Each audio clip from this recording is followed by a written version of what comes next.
Before I get into, and this is a very brief report, and of course, we don't give you all the numbers that the board actually sees. We give you some important numbers that you might be interested in as members, and give you an idea of how the organization is doing.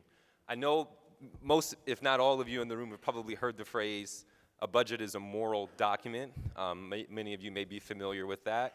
I believe that, and I think what you can see in the numbers, see how the organization is doing, is you see our values and our priorities, right? You see where we put our time and our energy, the things that we hold dear to us, the kind of change that we want to see in the society. So you look at our document, right? You look at our budget, our numbers show a commitment to peace and justice, right?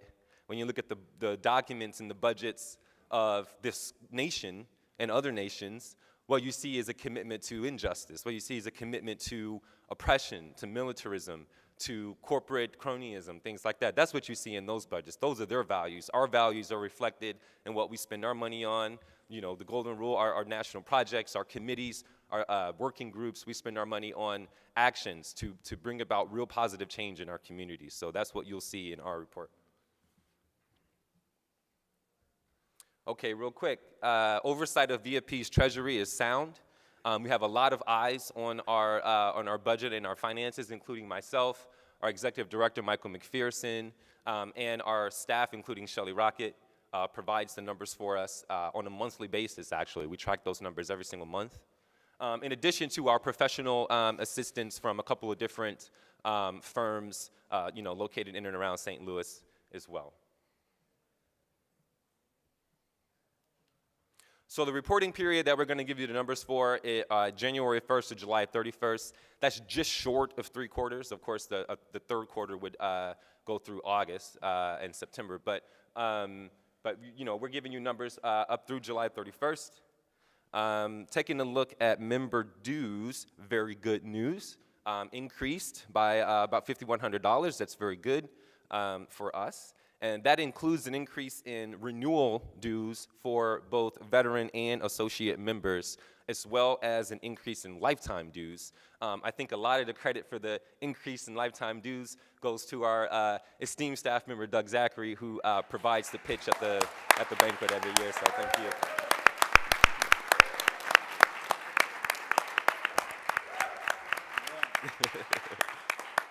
But the other part of that with the increase in veteran and associate renewal dues is that we just have an awesome staff that can kind of take in that work, that can kind of bring new people in, get them acquainted, get their dues, and get them adjusted to the organization, so that's really great.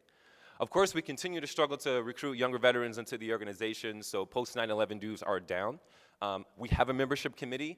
We have mechanisms that allow us to recruit, and the board has been planning recruitment campaigns for the last couple of years now. We're going to get that off the ground pretty soon, so hopefully we can increase post 9/11 dues.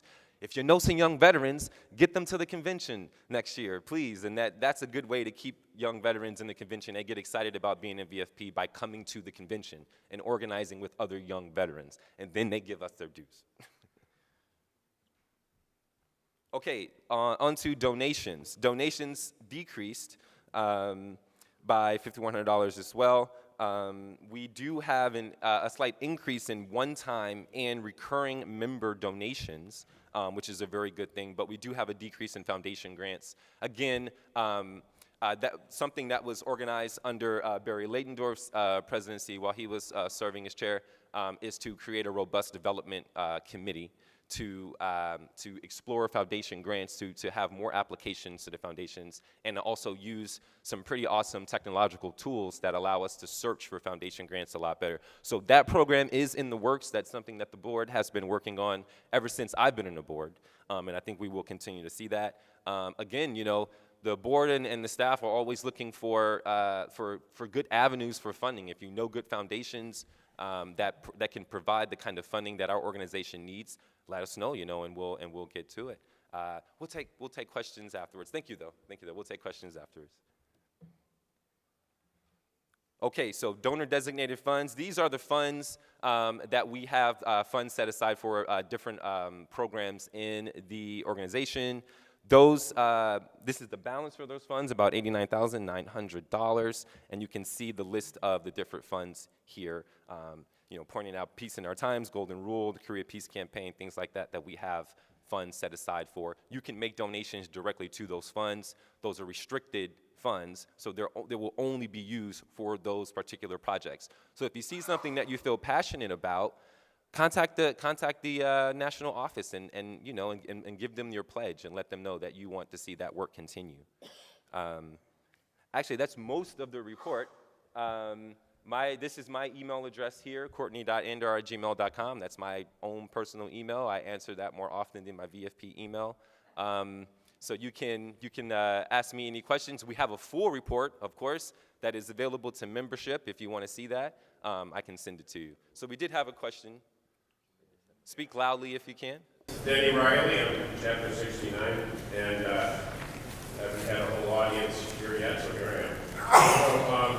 So I noticed that the membership dues were up $5,164.56, and donations decreased by $5,164.56. Identical numbers. So, yeah. How's that? Correct. Might be a mistake. My apologies. Yeah, I'll get you the right numbers afterwards. Sorry about that. Any other questions from anyone? Yeah. Sure. Yeah, I'm Nate Golsag. I'm a former treasurer.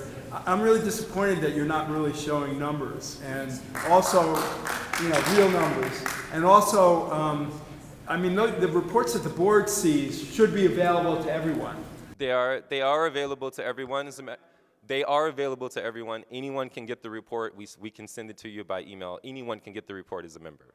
Yes. Yes, I could put it in the newsletter, and also the year-end report should also be available, and that should also, that for veteran members or associate members to see. As long as you're a member of Veterans for Peace, you should be able to see these reports. Sure. And just to let the membership know, the full report is a whole bunch of numbers. I mean, we don't have half an hour to show, it's like 5 pages. Great.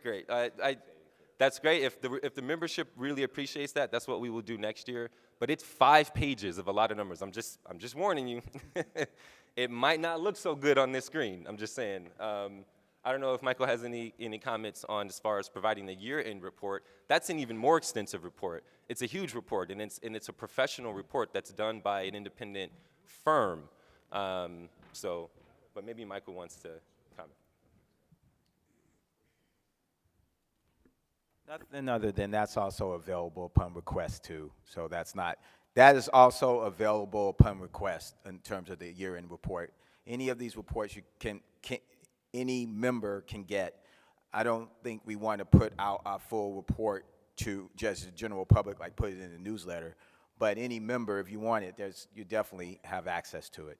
And I see Ken was a former treasurer, was treasurer when I became executive director the first time. I strongly recommend that going forward, at a minimum, you at least present the balance sheet. Yes.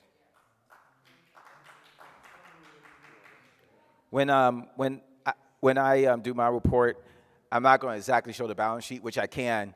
I won't be able to show it immediately because I wasn't prepared to show it immediately, but I do have it. But I am going to talk about the bottom line balance numbers compared last year to this year, compared, I think I have, we'll see when I show it, the balance sheet from this time last year as well. So. Ben? Chapter 1001.